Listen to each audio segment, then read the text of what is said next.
You're locked into Hits 92.3. The views, stories, and opinions shared on this program belong solely to the hosts and their guests. They do not represent the views of Hits 92.3 Radio, management, staff, partners, advertisers, parent companies, or affiliates. And if you don't know what any of that means, listener discretion is advised. Now sit back, turn up your volumes, and enjoy the content from one of the greatest, dopest radio personalities to ever touch this microphone in 3, 2, 1.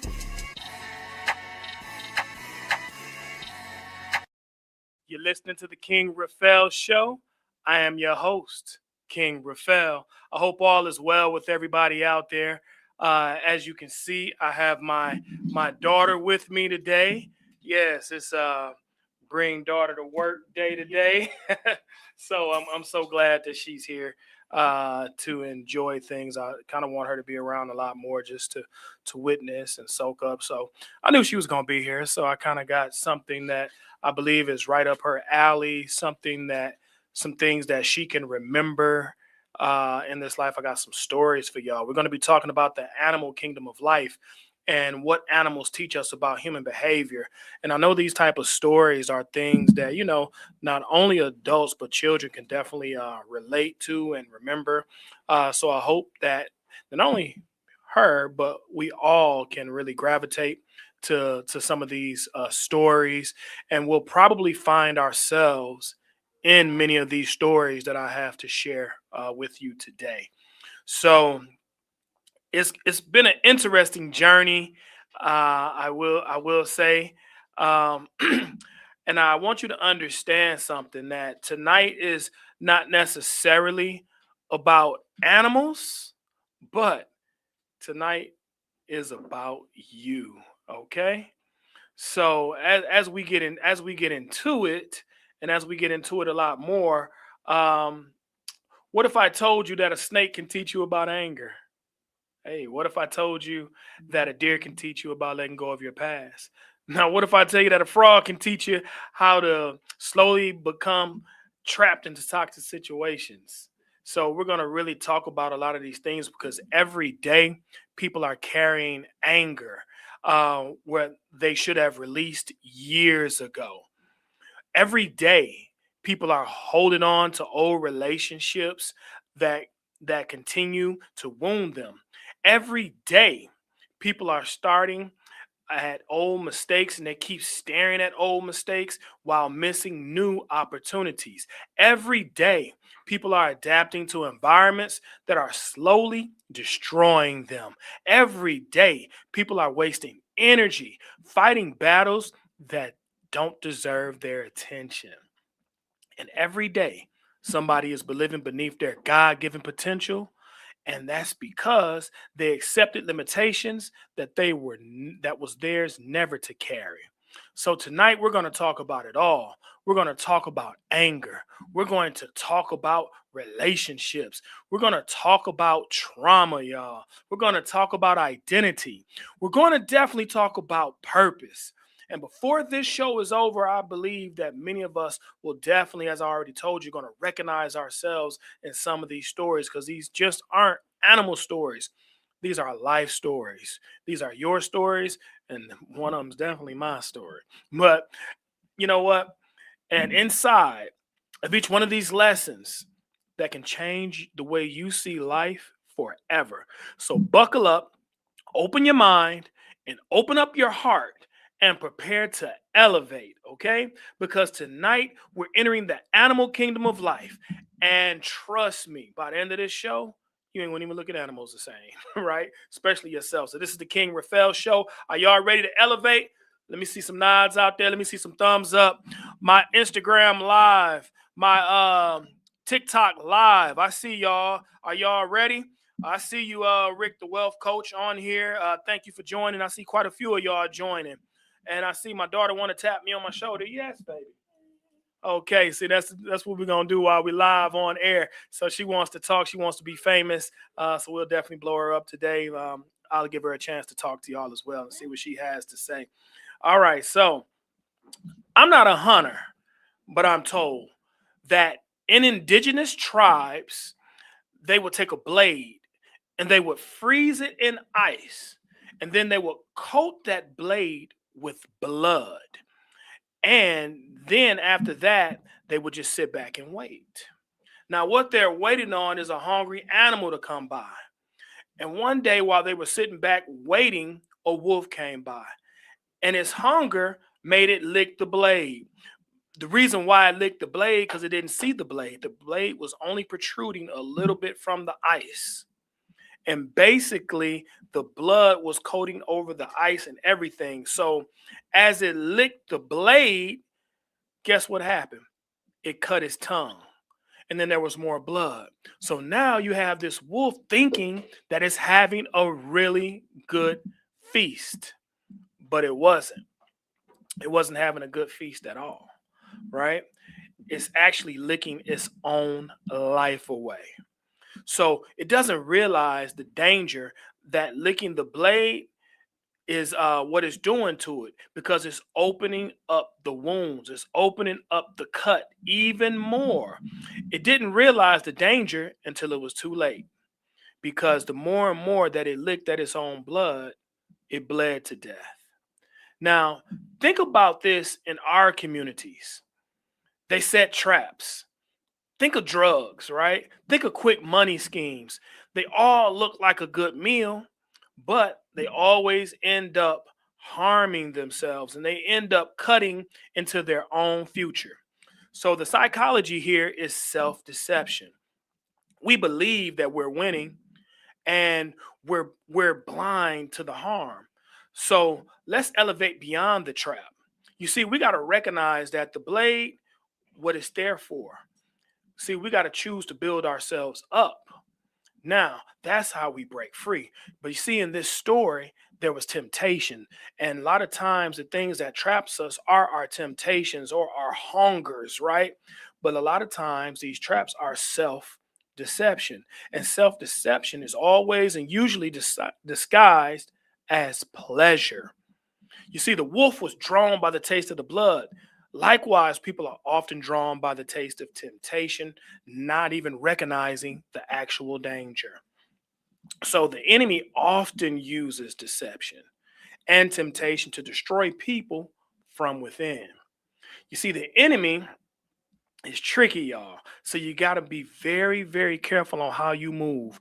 A lot of times you got a lot of, especially black men, we out here in these streets and we think we're getting a good meal, but in the end, we're killing ourselves.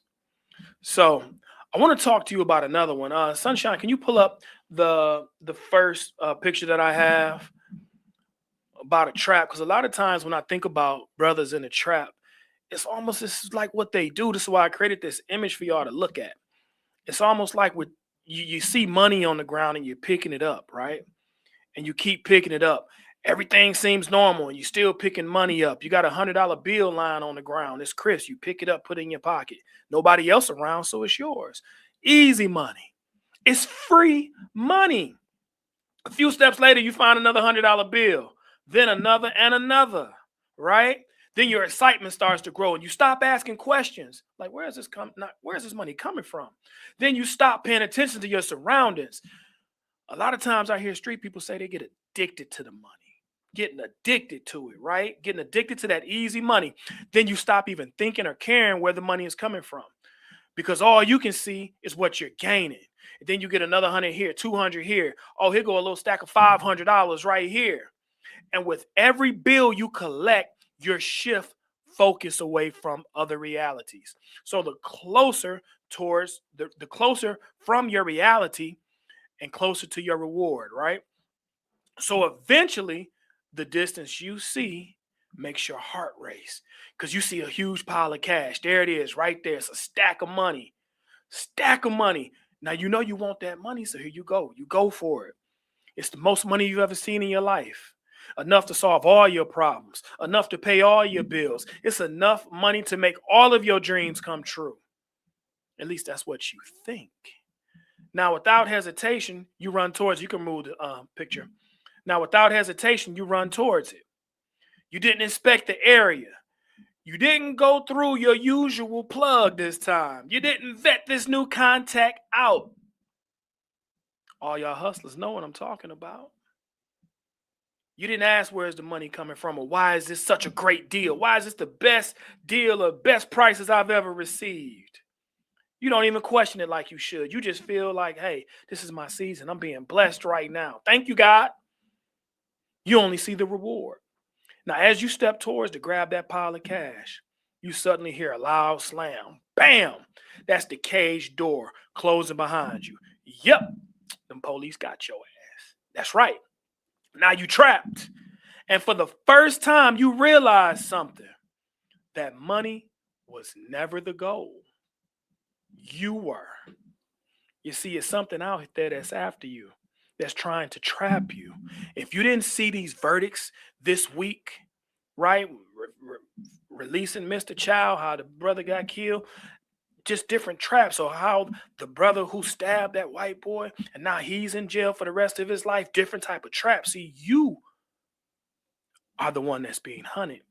And you don't even realize, black man. See, the trap wasn't designed to catch your hand. You see, this trap is designed to catch your mind. The bait wasn't the money. The bait was your desire. The trap didn't work because you were weak. The trap worked because you offered something. It offered something that you wanted. Family, that's exactly how temptation works. The enemy doesn't advertise the cage. He advertises the bait. Nobody advertises addiction. They advertise the high. Nobody advertises the prison. They advertise the fast money. You see, they advertise the lifestyle, but nobody advertises the heartbreak. They advertise the pleasure. Nobody advertises the destruction. They advertise the reward.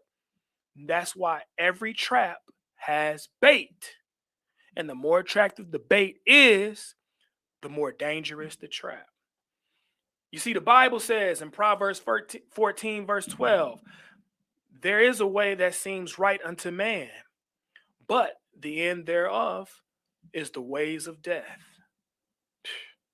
Y'all catch that? The deal looked right. The money looked right. The opportunity looked right. But the destination was destruction. So I always want y'all to remember that when a trap is set, don't focus on the bait. You better look for the cage. Right? Because the trap is what most people wanted. They wasn't looking at their fear. They were looking at their desires. You see, and if you're not careful, what looks like a blessing can become your prison. The question is, ask yourself always, y'all, why am I being offered this, right? And what is this offer costing me? Because everything that glitters isn't gold. And every trial of money doesn't lead to freedom. Some trials lead you directly in a cage. And if you don't believe me that there's traps out there for you, better ask somebody that's been in the NBA. They can't go nowhere without somebody throwing a trap their way, right? Or some high-earning individual. It's all kind of traps set for them to fall in so that they can lose their money or their money can go the other way. You see, the devil he rarely shows up looking like destruction. He shows up looking like an opportunity. He shows up looking like pleasure. He shows up looking like money. He shows up looking like sweet revenge. He shows up looking like, let's have one more drink. Shows up looking like, let's take one more hit. Shows up looking like Rich D. Can't even say everything because my little one here. But you know what? But clearly, during your temptation, what you will see is looking like another bad decision. Just like that wolf licking the blade. Many people don't realize that they're bleeding until they've lost too much blood. So my family, make sure what you're feeding on isn't feeding you. And with that said, let's take a commercial break. We're going to come back to the animal kingdom of life, y'all. I got some more powerful stories for y'all, and we're going to break this all the way down. All right, y'all.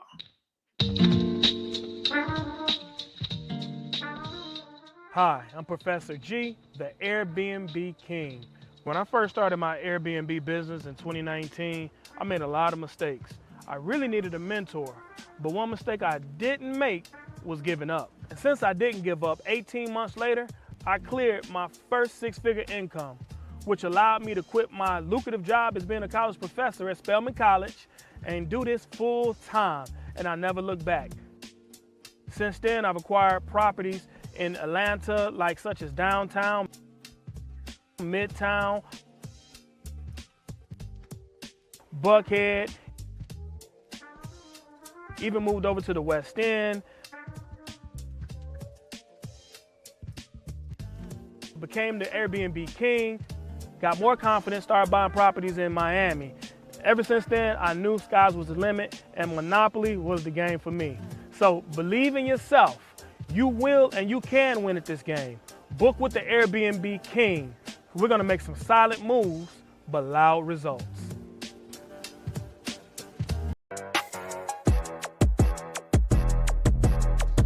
Hey, the secret's out. Hits 92.3 is now accepting submissions for brand new shows. That's right, you could become a radio personality right here on Hits 92.3, the real definition of internet radio. You don't have experience? That's okay. You don't live in Georgia? That's okay. You don't know what to do now? Now that's not okay. But your girl is here to help you out. Email us today at hits923newshow@gmail.com and tell us about your potential show with Hits. Again, that email address is hits923newshow@gmail.com. Don't be last. The slots are filling fast. All right. We are back talking about the animal kingdom of life. Yo, this is a very direct correlation to a lot of things that we go through in this life. So let's talk about this woman, y'all. There was once a woman walking home from a cold winter day, and as she traveled down the path, she noticed a snake lying in the snow. The snake was barely moving. Its body was frozen. Its life was fading away. Most people would have kept walking. I know I would have, picking up no snake. But this woman had compassion in her heart, and she looked at the snake and felt sorry for it. So she carefully picked it up and carried it home. She placed it near a fireplace. She wrapped it in warmth. She fed it. She protected it. She got it back to health. Day after day, she nursed the health back of this snake. And eventually, the snake regained its strength. The eyes began bright again. The body became strong again. And one day, while the woman was holding the snake in her hands, it suddenly struck and bit her on the hand. And the woman cried, "Oh! Why'd you do that?" She was in shock. She was in pain. Tears filled her eyes. She was confused. She was heartbroken. She looked at the snake and said, "Why did you do this? I saved your life. I cared for you. I fed you. I protected you." And the snake looked at her and said, "Trick, you know I'm a snake. Why'd you pick me up?" And that's when the woman finally understood. The snake did not betray its own nature. It simply revealed it. So a lot of times people don't betray you. They just reveal their nature. You see, psychologists refer to it as character determinism. When people can certainly grow and change, but their true character eventually reveals itself through repeated behavior. Many people hear her promises. But wisdom watches patterns. Many people listen to words, but wisdom observes actions. The mistake the woman made was believing that her kindness could change the nature of the snake. And many of us make the same mistake. We believe that our love will change them. We believe that our loyalty will change them. We believe that our sacrifice will change them. We believe that our forgiveness will change them. But yet sometimes the person continues to do the exact same thing that they've always done. And not because they hate us, not because they're confused, but because they're simply operating according to their character. I can't even express in my last relationship, if I'm being transparent, how many times I continued to repeat the same issue over and over again. And yet it was my fault because I accepted it. I accepted the repeated patterns. I accepted the repeated disrespect. And instead of understanding that that was just her character, You see, the Bible warns us not to ignore patterns. Just as a dog returns to his vomit, the fool returneth to his folly. And see, that verse teaches a very difficult truth that people who refuse to change often return to the same behavior that harmed them before. Not once, not twice, but repeatedly. And Jesus taught the importance of discernment. He said, ye shall know them by the fruits that they bear. I used to always tell my students that you will know a tree by the fruit that it bears. Don't be expecting an orange, but you see in apples. You will know a tree by the fruit that it bears. And notice that he did not say you will notice them by their promises. He said you will know them by their intentions.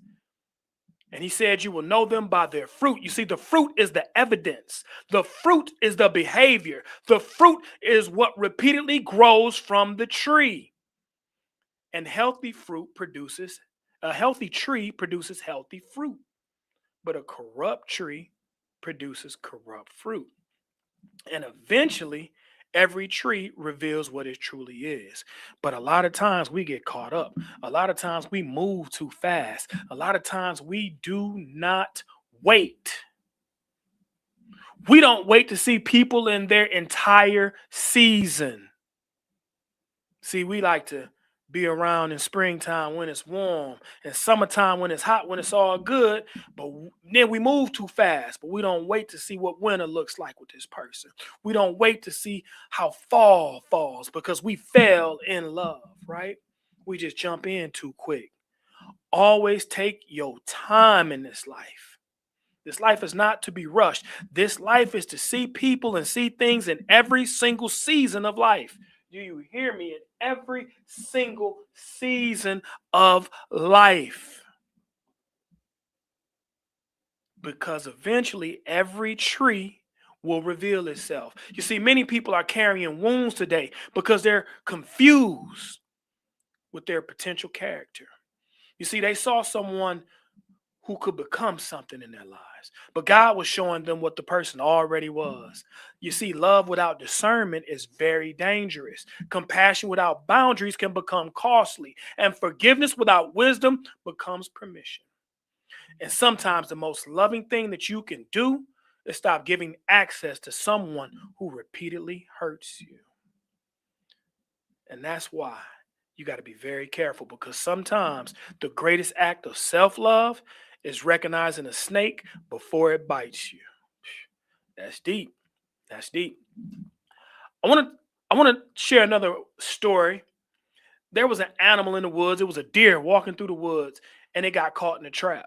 Now, after some time fighting and struggling, you know what the deer ended up doing? It ended up escaping, but it almost cost him his life. But the deer escaped the trap. Now, with great effort, it ran into the forest. Freedom was finally his. The danger was over. The trap was behind him, or so it seemed. You see, as the deer ran through the woods, he stopped to think about what had happened. Every few steps, he would stop, turn around, and look back at that trap. Then he would walk a little further and stop, turn around, and look back at that trap. He replayed all the fear that he had in his mind. He replayed all the pain that he had. He remembered all of the struggle that he went through again and again. Every rustling leaf made him nervous. Every snapping twig made him fearful. And his body escaped the trap, but his mind was still inside it.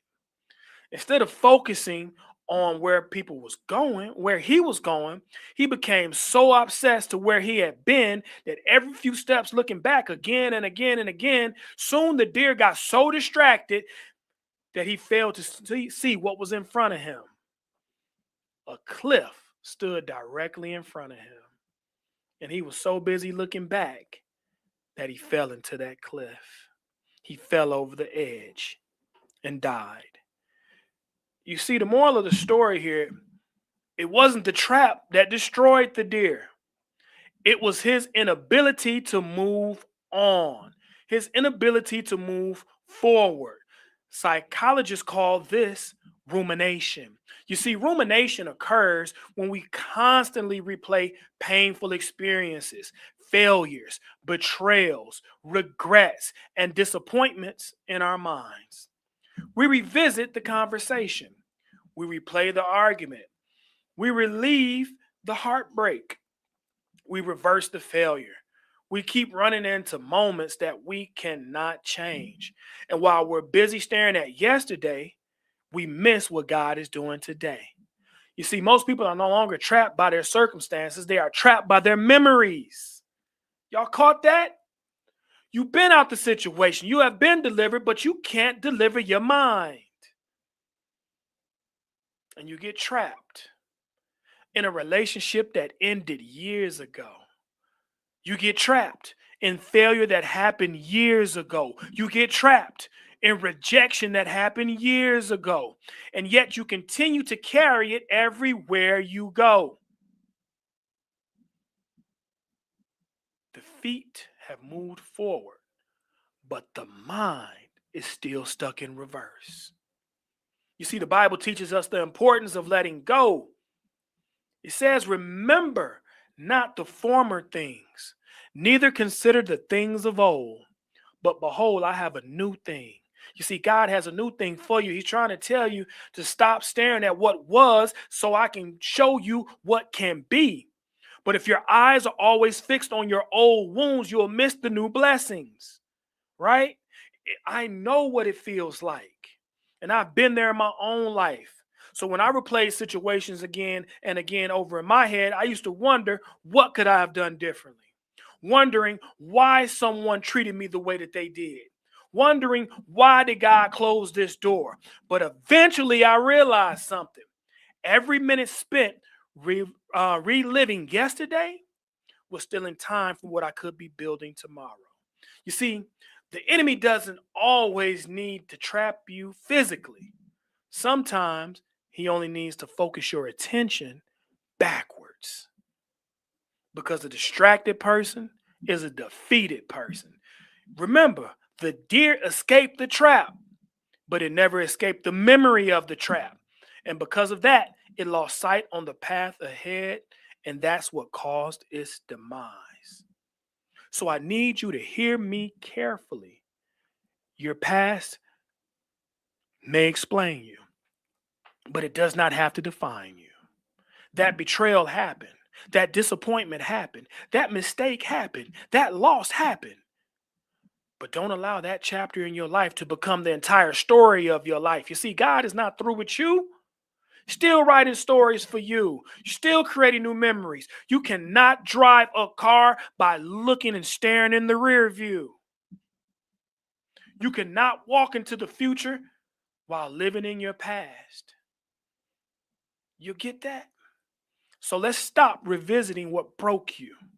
Stop reliving what God has already brought you through. And thank God for the lesson, learn from the experience, and move forward. Because your future deserves more attention than your past. That's big facts. And on that, we're going to take a commercial break, and we're going to come back with you on how this animal kingdom of life defines our human nature. Y'all, this is a good one. Stay tuned and stay locked in. This is the King Raphael Show. Hey, have you ever been at work on a Monday morning behind your desk wondering, what am I doing with my life? Well, I wanted that same question as well. So what I did was I created a business around the lifestyle that I truly wanted. And for me, that's really about travel. So I wanted to make the beach my office, and that's exactly what I did. I can work from anywhere around the world with my customizable Airbnb business. So let me show you how to do it for yourself. So let me help you create an Airbnb business that will sustain you for the rest of your life and sustain your children, right? Let me show you how to automate your business so that it's on cruise control. Let me show you how to fly under the radar if you need. I can also teach you how to get Airbnb properties with no money down. Yes, no money down. See, many people don't think that they can get in business because they don't think that they have the funds. But you really don't need it. What's more important is the information. So join the workshop. I have a team of super hosts that will be right there that will help you start your listing the same day. Now that's powerful. All right, so we're giving out the information. So come to the workshop, click the link below, or DM me, and I can provide you all the information.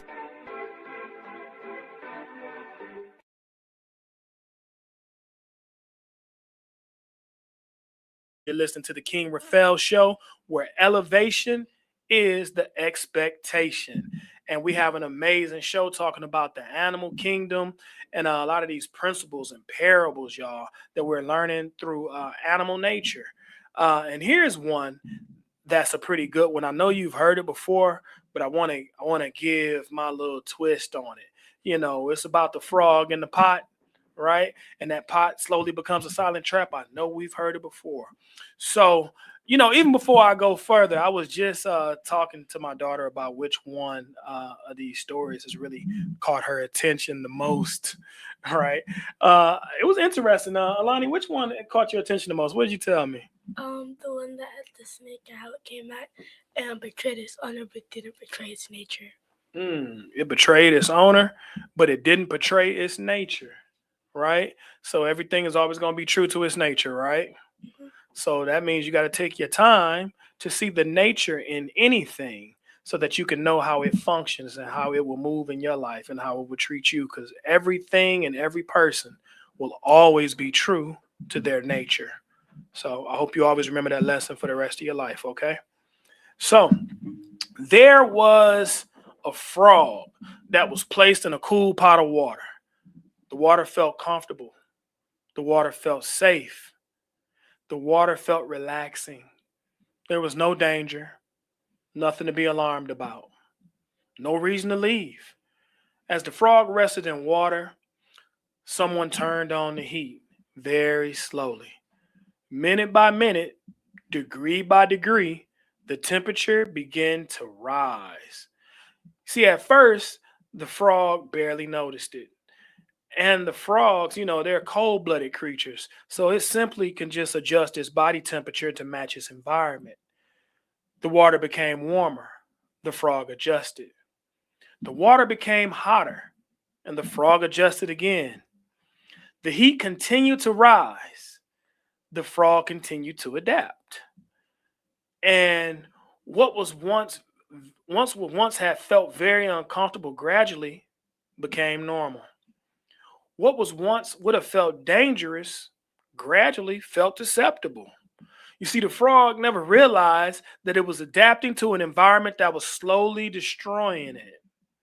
Eventually, the water became dangerously hot, and the frog realized it was in danger, and for the first time, it wanted to escape. It wanted to jump out, but it was too late. Its muscles had weakened, it had froze, it had been burned, and its body became too exhausted, and the strength it needed to escape was gone, and the frog was boiled alive. Here's the lesson. The hot water did not trap the frog. Its gradual acceptance did. Psychologists refer to this as gradual conditioning. Many of us feel like in the Black community that we are being conditioned, right?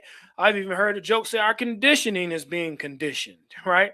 You see, it occurs when harmful situations develop slowly, that people adapt to them without realizing that the damage is being done.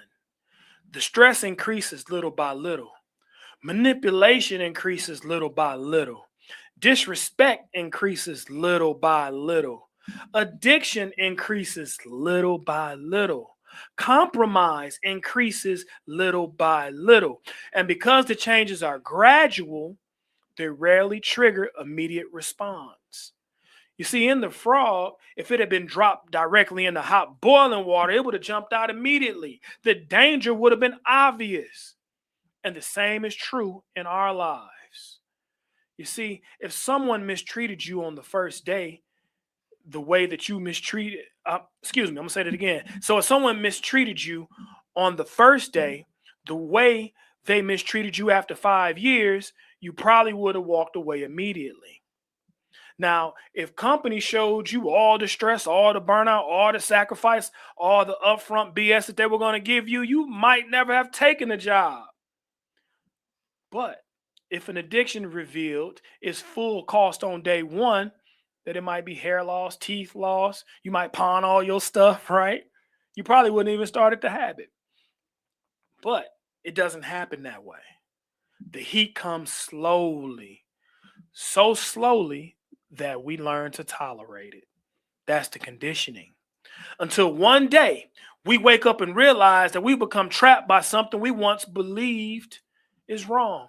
We wake up and realize that we now understand that we're being controlled.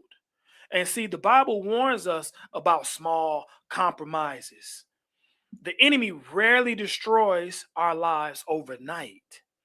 You see, more often, he works on compromise at a time. One compromise, one, yes, I'll do this, I'll give in. One distraction at a time, one habit at a time, one unhealthy relationship at a time, one poor decision at a time, one agreement at a time, until the heat rises so slowly that we stop noticing it altogether. You see, that's why the Bible says, keep thy heart with all diligence, for out of it are the issues of life. You see, God is telling us to pay attention. He's telling us to monitor our environment, to monitor your relationships, to monitor your habits, and most importantly, monitor your thoughts. Because whatever constantly surrounds you eventually influences you. You see, I've seen this happen in my own life. Sometimes I've stayed somewhere too long and I just adapt to it, right? Sometimes I just may tolerate something or I accept something, right? But see, a lot of us do this. We will excuse bad behavior that we never should have excused. We convenience ourselves because we survived it, and we convince ourselves that it may be okay, that maybe something will change.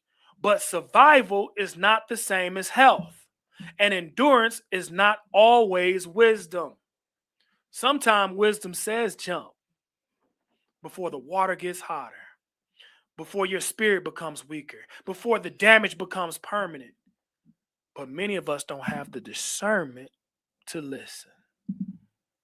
You see, one of the most dangerous words in this life is eventually. Eventually, I'll leave. Eventually, I'll change. Eventually, I'll start over. Eventually, I'll take care of my health. Eventually, I'll quit this job. Eventually, I'll set boundaries. Eventually, I'll pursue my purpose. Eventually, I'll write this book. Right? Eventually. And the problem is, eventually often arrives too late. The frog didn't die because it couldn't jump. The frog died because it waited too long to jump. So take inventory of your life. And what are you going to tolerate that God never intended you to tolerate? What environment in your life keeps getting hotter degree by degree? What relationship keeps draining your peace and causing chaos in your life? What habits keep pulling you away from your purpose? What compromise are you being comfortable with? Because the most dangerous change in this life is the ones that you barely notice. So I'm asking you, I'm pleading with you, don't wait until the heat becomes unbearable. Pay attention now. Make the adjustment now. Make the right decision now. Jump now. Because sometimes the greatest act of faith is refusing to stay in the pot that's slowly destroying you. Y'all get that? Move today. Do it for yourself, y'all. This is why we're here to elevate. This is why elevation is the expectation. We're here to elevate our minds, our bodies, and our spirits. Because God never meant you to suffer. God never intended for you to struggle. God intended you to move and learn from those struggles, learn from those things. That's all they were lessons. But too many of us stay in the pot. We've been there so long, we've gotten used to the water. We've got used to the disrespect, right? We got used to the discomfort.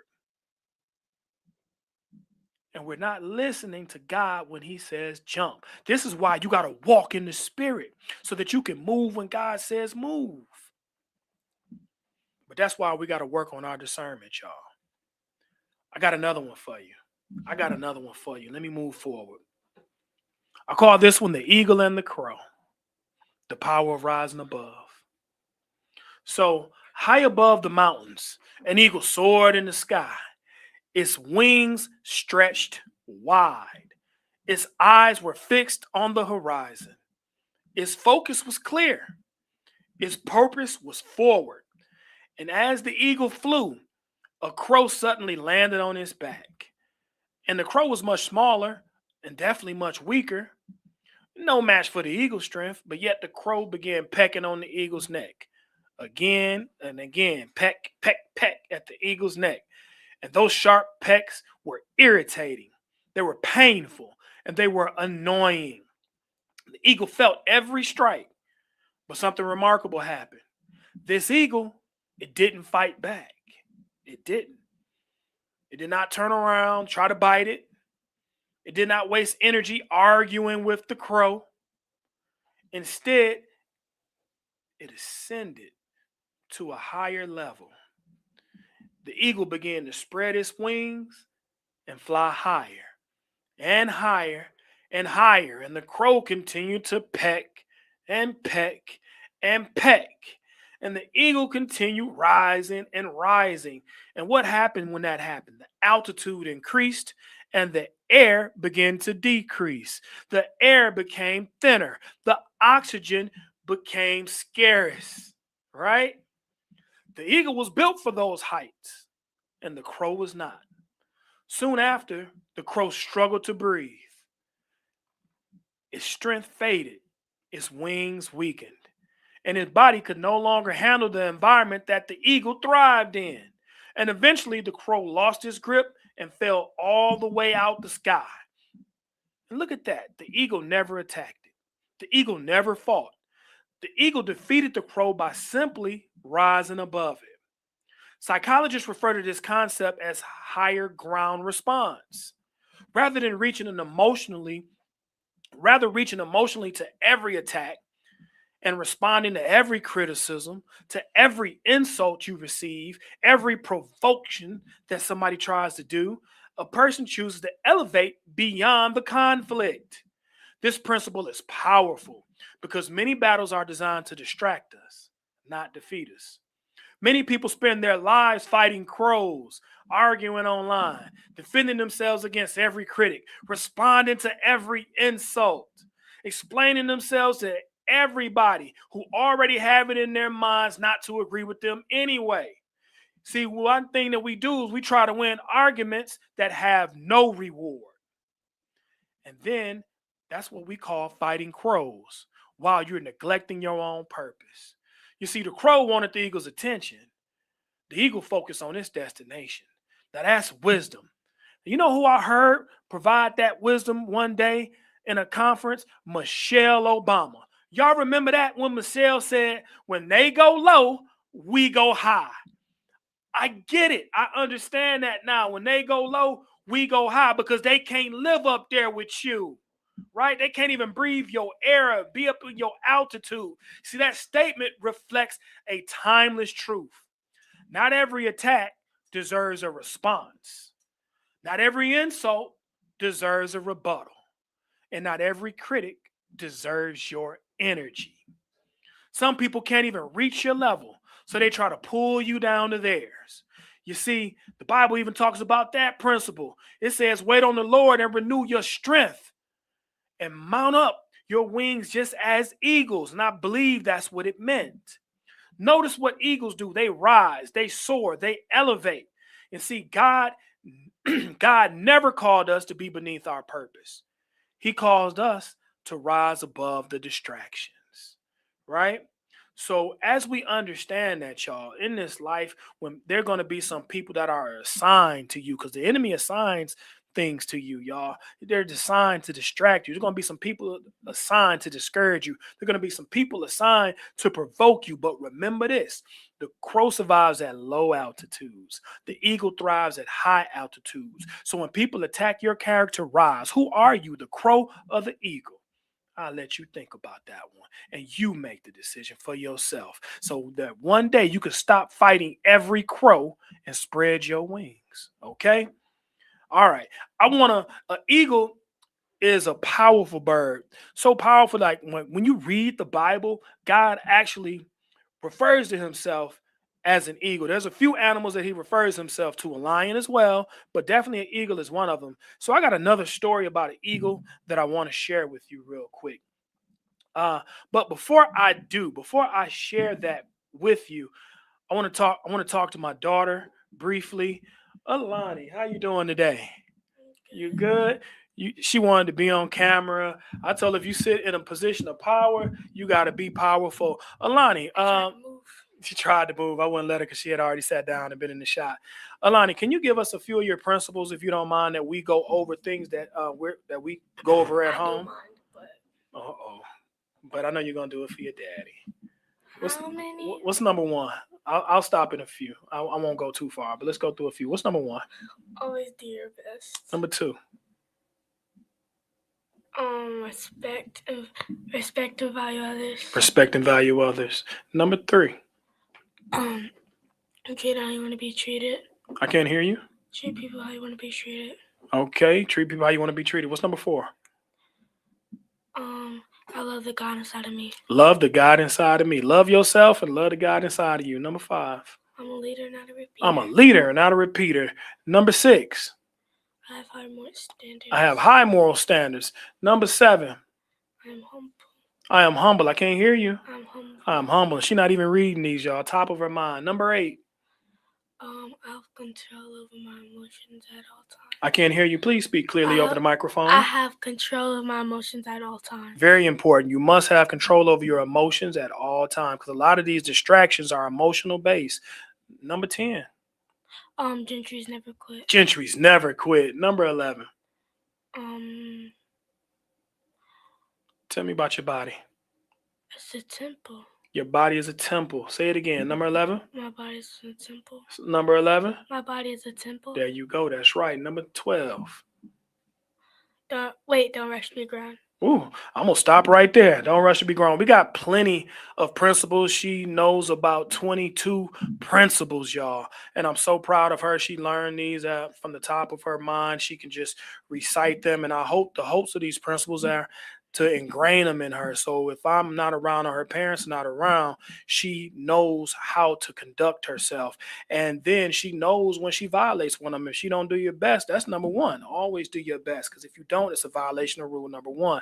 So there's a lot of principles, y'all, but I'm so proud of her. So I had to put her on the spot. Thank you, baby girl. I want to talk to y'all real quick about an eagle before we lose our time.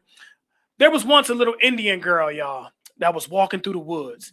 And she found a very large egg laying on the ground. And she picked the egg up and decided to find a nest to put it in. So she found the nest, all right. She put it in any nest she could find. And the egg was actually larger than the other eggs in the nest. But she ain't care. She put it in that nest anyway, right? So eventually a mother chicken came. And the chicken noticed that it had a larger egg in there, but it sat on it anyway, right? And guess what happened, y'all? They all began to hatch. Now, the mother chicken noticed that something was different about this other bird, right? It didn't look the same.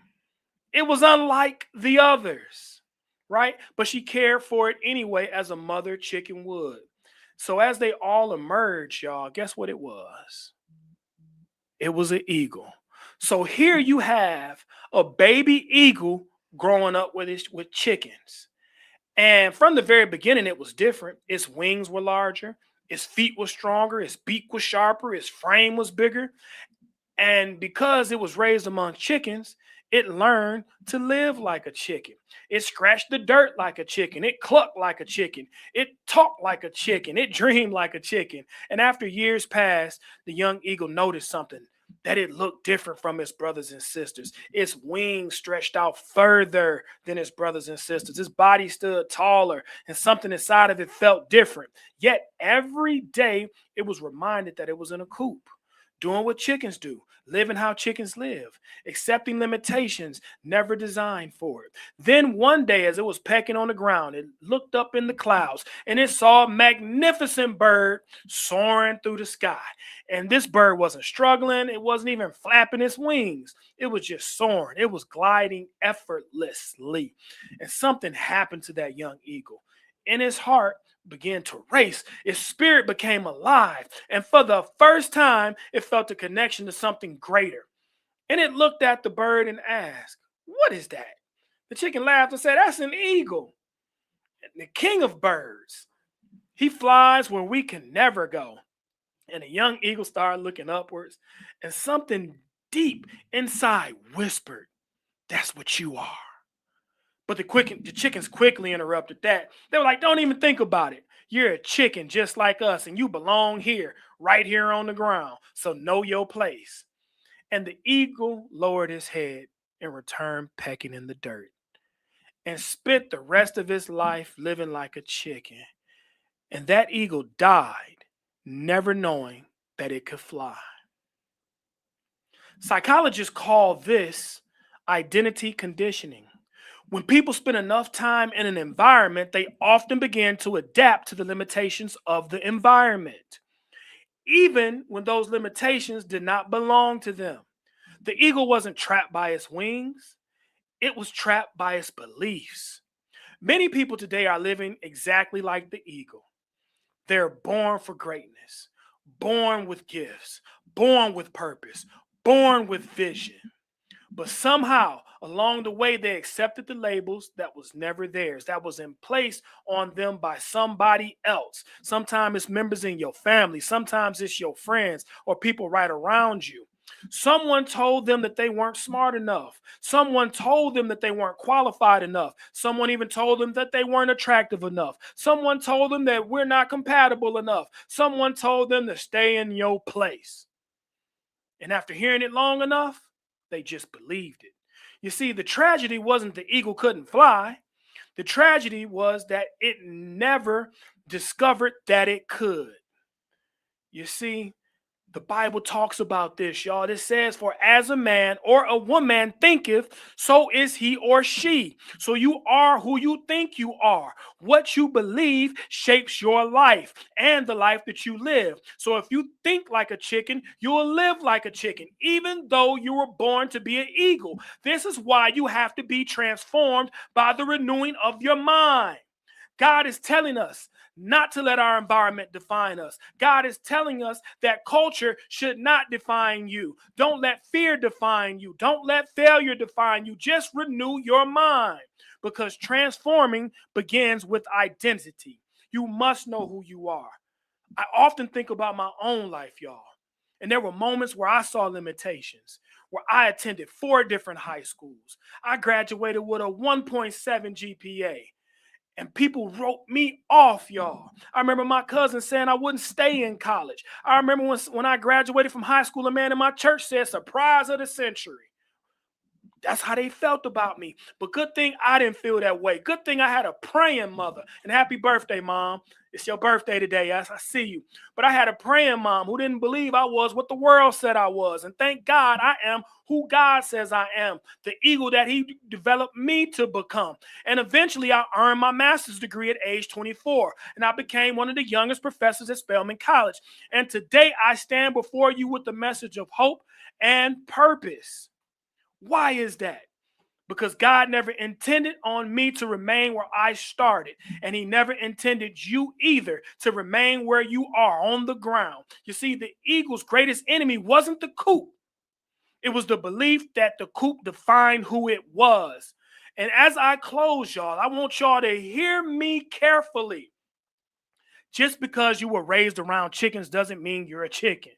Just because everyone around you thinks small doesn't mean you have to think small. Just because nobody in your family has ever done it doesn't mean that you can't do it. Just because you started on the ground doesn't mean that you stay there. There's an eagle inside of you. There's purpose inside of you. There's greatness inside of you. You were born to fly. And one day, God will allow something to awaken a truth inside of you so great that you can no longer hang around these chickens. Because the saddest saddest thing is not falling in this life. The saddest thing is discovering who God created you to be, that you could fly, and you died never flying.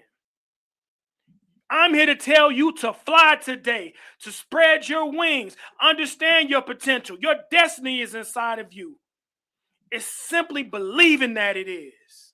So renew your mind, trust God, and fly. Because you were created to spread your life and fly high in the clouds. This is why I always tell you to remember to keep your faith higher than your fear and your purpose stronger than your pain, and leave no room for the devil, because he doesn't belong in your house. You're watching the King Raphael Show. God bless you all. Stay. Listen, dreams don't work unless you do. The reason why I started my Airbnb business is because I wanted financial freedom. I wanted to take my time back. I wanted to spend time with my family. I wanted to take my daughter on trips to create lasting memories. Now, I'm doing this to build community wealth, because at the beginning of the pandemic, I've seen so many people in pain.